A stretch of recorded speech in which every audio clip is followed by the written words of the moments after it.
During the war in Ukraine, at least 49,000 Russian servicemen were put on the wanted list on suspicion of desertion or unauthorized abandonment of their units. This is stated in the material of Important Stories. Journalists studied 2 alleged lists of deserters in the Russian army. One of them was published in December 2024 by the Telegram channel Mobilization of the DPR. The publication claimed that the published file, SOCH YuVO 2024 database, those who left their unit in the southern military district without permission, contains the names of more than 26,000 people. The second list of alleged deserters was published by the Main Intelligence Directorate of the Ministry of Defense of Ukraine, I Want to Live. It includes 36,000 people against whom, allegedly, criminal cases have been opened in Russia for desertion and AWOL.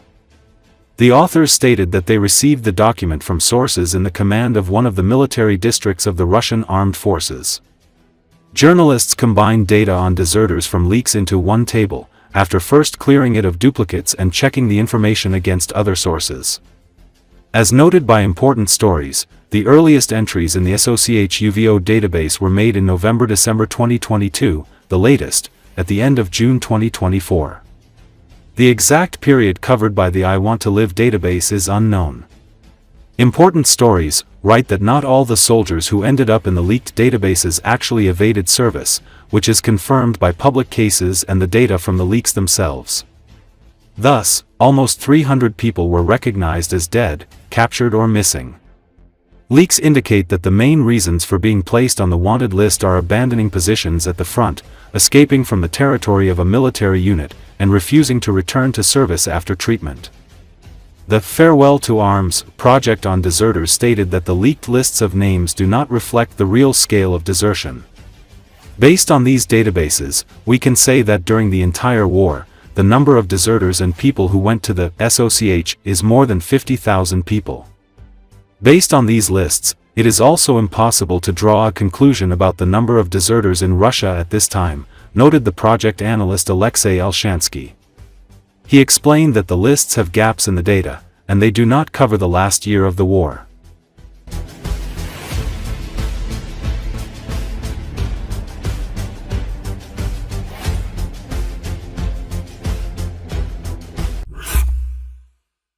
During the war, classic airborne assault troops change their combat tactics and turn into techno-landing troops. One of the leaders in modernization is the 25th Separate Airborne Sysheslav Brigade.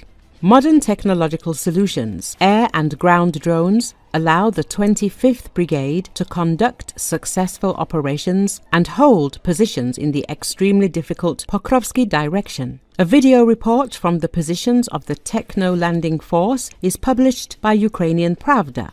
The airborne assault forces have become world leaders in the use of small UAVs in their operations, and the 25th Brigade was one of the first in the airborne assault forces to create a company of unmanned systems. Subsequently, the Sysheslav residents came to a unique solution. The brigade actually launched its own electronic production. There is a laboratory and mobile repair shops that improve drones, adapt civilian drones to combat conditions, and create special drones for paratroopers with increased range and enhanced protection from enemy electronic warfare.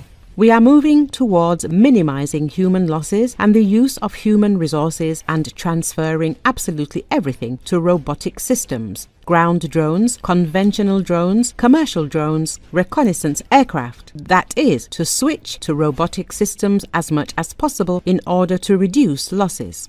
That is why the techno-landing force, he said. Andrei Timoshchuk, platoon leader of the mobile workshop of UAV complexes of the 25th Brigade. The 25th Brigade is one of the most combat-ready today, both due to its experience and the active use of the latest technology. The Sysheslavites went through the hell of 22, participated in the liberation of the Kharkiv region, and have been holding the enemy near Pokrovsk for over a year. We came here in March 2024. At that time, it was still the Avdiivka direction. It was very difficult. There were constant assaults with equipment. Every day, columns of tanks, armored personnel carriers, and infantry fighting vehicles were driving. Now that they have seen that they are not getting anywhere with equipment, they have switched to small group tactics.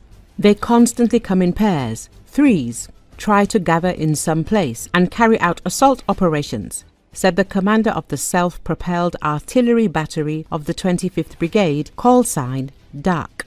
It was precisely such small groups that Sergei's battalion destroyed while journalists were in their positions. In one drone flight, -11 Russians along with their motorcycles and buggies. Sergei participated in the liberation of Kotlino, a key tactical victory for Ukrainian troops this year. Then, the Sysheslav ground drones came in handy. With their help, they even managed to take 2 elderly civilian women out of the destroyed village from under the enemy's nose. In our direction, the Russians are standing in the same place where they were 6 months ago. We are not letting them pass. It is difficult. We are suffering losses. This is war. These losses must be kept to a minimum, says Sergei, battalion commander of the 25th Brigade. The Syseslavtsi are leaders in the use of ground robotic systems and aerial vehicles. Even foreigners come to the brigade to learn how to use drones. There are many of them among the engineers and operators. Here, personnel are valued, so all combat operations are carried out exclusively in combination with technology. High-quality aerial reconnaissance, remote mining, preparation of assaults with artillery and FPV drones.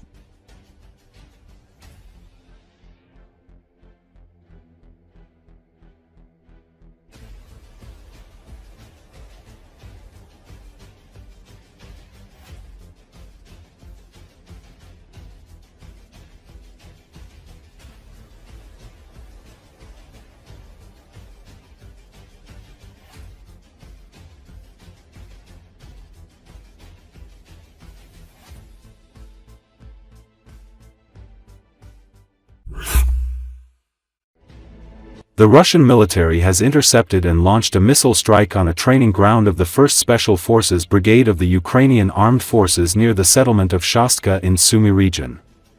The Russian Defense Ministry has released relevant information and footage. The training ground, discovered by a drone, was struck by an Iskander operational tactical missile system. As a result of the strike, at least 70 Ukrainian servicemen, including 20 instructors, were killed, and an ammunition depot and 10 combat vehicles were destroyed.